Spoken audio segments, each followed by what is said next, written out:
Bonjour et bienvenue dans cette vidéo. Aujourd'hui, on va voir comment raconter son histoire.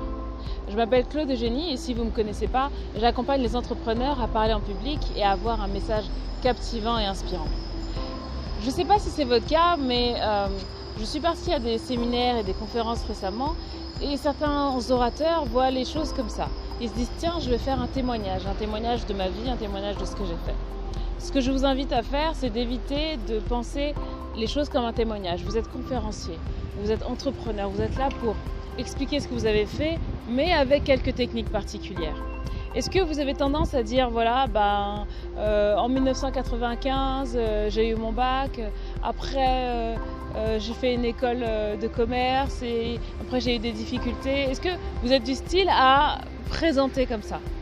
Si c'est le cas, évitez la présentation tournée sur vous-même et la présentation un peu CV. Parce qu'à un moment donné, votre audience va complètement décrocher par rapport à votre message. Et vous allez perdre quelques personnes au passage et ce serait vraiment dommage. Ce que vous devez faire quand vous parlez en public et quand vous annoncez votre message et votre histoire, c'est annoncer les choses avec un message dedans. Quand vous vivez quelque chose dans votre vie, vous vivez une souffrance, quelque chose de compliqué, mais derrière, vous devez absolument l'associer à une morale. C'est ce que fait La Fontaine quand il raconte une histoire et derrière qu'il en explique la morale. Donc demain, dès que vous devez prendre la parole en public et annoncer votre histoire, votre message, que vous avez eu une vie difficile, que vous avez connu un divorce, une séparation ou bien un accouchement difficile, un surendettement ou que vous ayez eu à quitter votre entreprise, vous devez le faire d'une certaine manière à ce que votre audience se sente concernée par ce que vous dites. C'est-à-dire que si ça vous est arrivé à vous, est-ce que c'est arrivé à votre audience?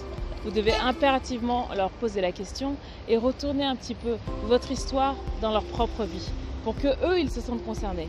Et s'ils ne sont pas concernés, malheureusement, ils ne pourront pas vous écouter. Donc je vous invite dès maintenant à revoir la manière dont vous faites votre message et à chaque fois que vous avez une histoire à raconter, ajoutez, s'il vous plaît, ajoutez-y un message avec.